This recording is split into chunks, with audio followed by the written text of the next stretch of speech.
एक आदमी था मोहन बिस्वास नाम का। सिक्किम स्ट्रीट सेंट जेम्स में वो आदमी एक जर्नलिस्ट का काम करता था। ये उसी की कहानी है। वो अब 46 साल का बीमार सा आदमी है।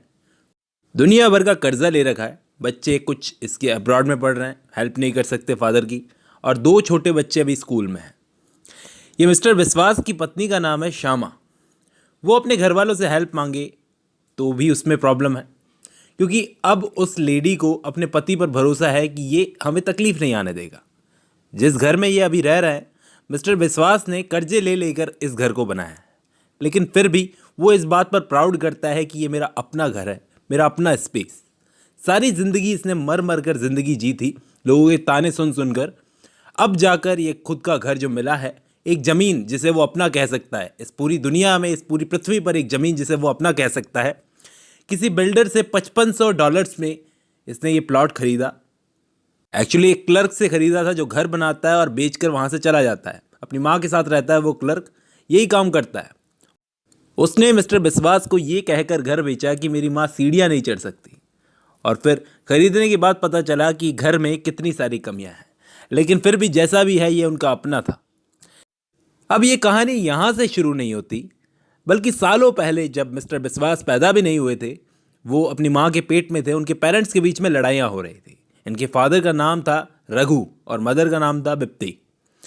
उनमें लड़ाइयाँ होती थी जब मिस्टर बिस्वास पेट में था, यानी मनुष्यत तो पैदा होने से पहले ही शुरू हो गई थी। आधी रात में जब मिस्टर बिस्वास का जन्म हुआ, जब पैदा हुआ, तो उसके हाथ में 6 उंगलियां थी। अब बहुत ही अशुभ घड़ी में ये पैदा हुआ था। पैदा करने वाले ने कह दिया था कि ये बच्चा खुद अपने माँ बाप को खा जाएगा। फिर अगले दिन किसी बड़े पंडित सीताराम को बुलवाया गया। वो बोले कि इस बच्चे के दांतों में स्पेस होगा, इसकी 6 उंगलियां हैं, तो इसे पानी और पेड़ों से दूर रखना, पर्टिकुलरली नेचुरल वाटर जैसे कि तालाब, झरने, ये सब चीज़ें होती हैं, इनसे दूर रखना। इसका नाम मो शब्द से शुरू होना चाहिए। फिर श्री कृष्ण का नाम इसको दिया गया मोहन।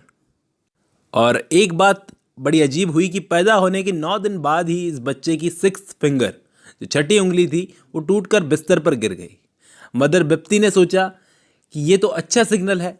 उसने उस उंगली को ले जाकर घर के पिछवाड़े में दफन कर दिया और सब लोग खुश हुए, सेलिब्रेट करने लगे।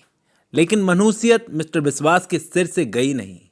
वो अगर ज़रा सा छींक भी देता था तो उसके फादर का काम होना बंद हो जाता था, घर बैठना पड़ता था। इसके फादर को तो डर लगता था कि ये बच्चा घर को कंगाल कर देगा। जैसे जैसे ये बड़ा हुआ, इसके बॉडी पार्ट्स डस्टी यानी गंदे होते गए, बदबू मारता था। जिंदगी भर इसके घर वालों ने इसे नदी या तालाब से दूर रखा। कभी स्कूल नहीं भेजा इसको पढ़ने को। इसके बाकी भाई बहन जो थे वो स्विमिंग तक जानते थे, स्कूल तो दूसरी बात, वो स्विमिंग तक जानते थे। अब इसको पढ़ाई लिखाई नहीं करवाना एक गलती रही। ना तो इसे कुछ आता था, लोग बस इससे अपना काम निकलवाते थे। पड़ोसी की गाय ने एक बछड़ा दिया। उस पड़ोसी ने इसको काम दे दिया कि इस बछड़े को खिला, चरा। ये ले गया बछड़ा घुमाने के लिए, और घुमाते घुमाते एक नदी के पास आ खड़ा हुआ, एक तालाब टाइप का। मैंने आपको बताया कि इसने अपनी लाइफ में कभी कोई नदी तालाब नहीं देखा था। वो नदी में मछलियां देखकर ये पागल सा हो गया, और उन मछलियों को देखते देखते वो बछड़ा गायब हो गया।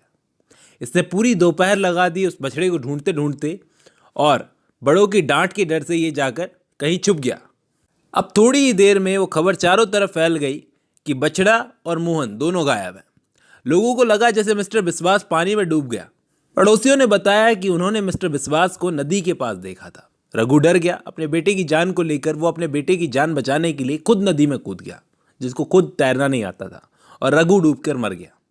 उस ज्योतिष की भविष्यवाणी सच साबित हुई। इसके फादर की डेथ का रीज़न यही बना। इसके आगे की कहानी नेक्स्ट पार्ट में।